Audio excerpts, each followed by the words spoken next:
Good afternoon. Good morning. Good afternoon. Good evening. I knew I forgot something. I'm like, what happened? Anyways, good morning, good afternoon, good evening, folks. Michael Zuber, one rental at a time, back with his Sunday guest and now world famous Dion from Dion Talk. How you doing, buddy? Howdy, I'm doing great. Ready for round one. And your intro always makes me think of the Truman Show. Oh, I appreciate that. That ran for a long time. I hope to run just as long. Dion, you were featured in the Business Insider article yesterday, so congratulations. I've read the article a couple of times. I know your story. We've talked about it many times, but seeing it there and just going through it again, it reminds me what is possible when people don't give up, when they decide, when they make a decision. But before I jump into kind of my just glowing review of the article, why don't you, I know you might want to say a couple of things. So go ahead. Well, I want to say thanks for being the first of the three amigos to get in there and then getting all the three amigos in there. It's funny. I thought I know my story too, but talk about a forensic deep dive into tax returns, wage statements, property purchase, like the really cool thing with the Business Insider, and I didn't really get this before, is when you read an article in there and it gives you anything like dates and times and someone's chronology, you can trust the information because that person, to get into that article, had to, I think it was more deep than a lender goes. Oh, for sure. No, there's no question, right? Going through the audit, it really was an audit. It was multiple layers, third party verified. Yeah, I mean, lenders in most cases look at the last 12 months. In my article, we talked about things that were 15, 18, 20 years old, and they went back and looked them up. So yeah, when you read a Business Insider article, there'll always be this one line. They'll say something like verified or something. And yeah, so when it is given great appreciation now, having gone through it, it's I was like, okay, I can believe this story, right? It's real. And they do go back. I mean, I thought, okay, we're going to maybe talk real estate, which I've been doing for a little over 10 years. And we were talking about things I was doing when I was 18. Yeah, so, exactly. And then, so I get that the article, I really like that it said I had a plan for a 20-year pension from the Marine Corps, 20-year pension from law enforcement, and neither one of those were an option due to things I couldn't control, like a downsizing military or a recession.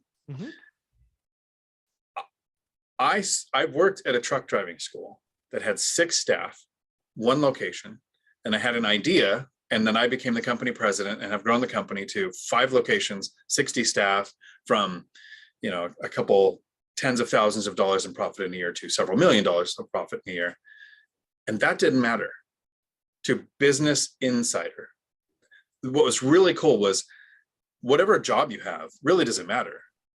What came out in that was, how did you make work optional?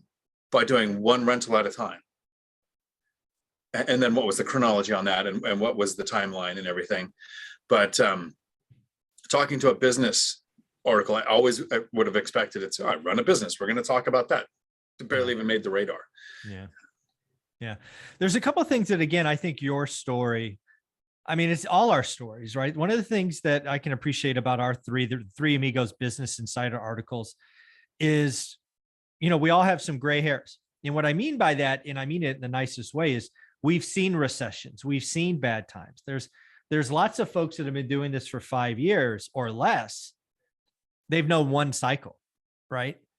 When we go back to your story, again, your story is awesome because there's people watching this that are at the very beginning, right? I'm going to go to the military and I'm going to do my 20. I mean, that's a frequent statement. It sounds great when you're 18 and you're in boot camp and that's your plan. But lots of stuff can happen in 20 years. You could be downsized. You could do 12. And then for whatever reason, we're in peacetime and you don't get renewed or re-upped or whatever you want to call it. You can work in the police force for 20 years, right? That's the plan. Do your 20. Recession happens, whatever. So the thing that I want people to hear and see in your article that really called out is you really do need a couple of paths, right? The Dave Ramsey, worked 40 hours for 40 years to live on 40%. That might work. But I think what your article really shows is it doesn't work for everyone. And mathematically speaking, it probably works for less than half the people. So I suggest everyone, whether you're 18, 28, 38, 48, 58, 68, whatever, you try to create that other thing. Now, for the three amigos, it was real estate. It was one rental at a time for all of us. For you, for someone else, it might be, I don't know, fixing old Mustangs or, Etsy. I don't care what it is, but do yourself a favor. The greatest risk I took from your article, and I read it multiple times, was relying on a job and some 20-year plan. It's financial stupidity.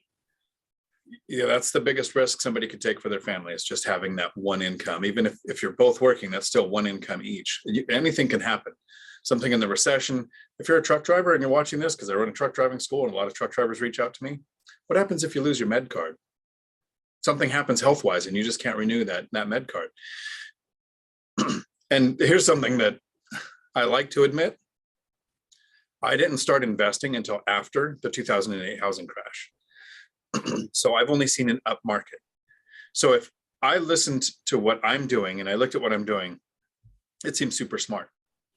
But I'm basing my investing off of information I'm getting from people like you and Matt the Lumberjack Landlord and people who've been investing for decades and have seen those recessions. So I've got this scarcity mindset from when the recession hit me, it took away the job. So I was worst case scenario. When I got out of the Marines, I was homeless for a while. That was worst case scenario. When I invest in real estate, I have control to say I diversify the properties by keeping them apart from each other. I diversify the tenant base. So if one thing happens to the economy, like a pandemic, prolonged government shutdown, or stock market crash, I'm not impacted across the board. I only leverage so much so I can handle rents not coming in or expenses. So I've been combating that scarcity mindset in a great economy, but I've built a portfolio that's ready for the bad times. Like you've said several times, this last year has probably been one of the hardest times to buy. So going forward, it's going to get a lot easier. And that's what I'm hoping, is that people that are watching, is when you invest, you take control, and you can control how much risk you take, how diversified you are.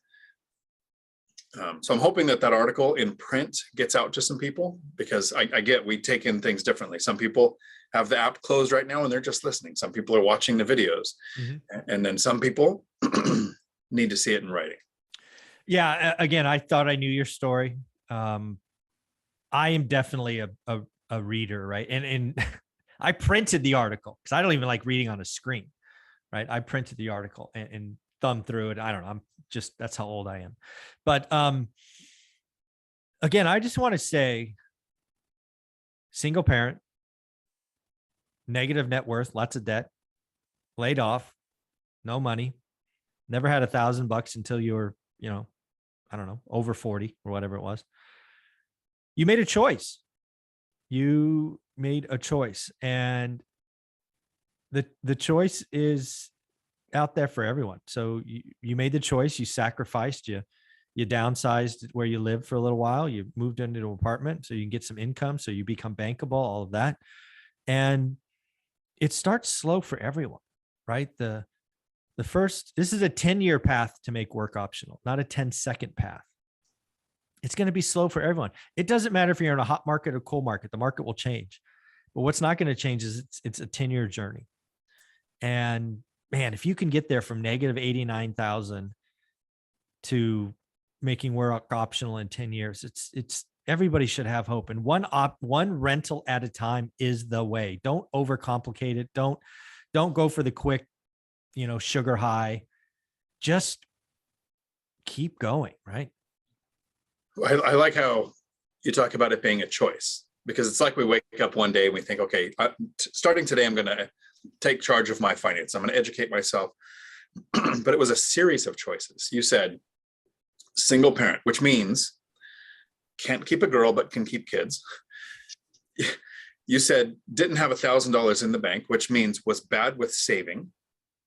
Then working towards a pension, which meant trying to sell my life 1 hour at a time for at least 20 years.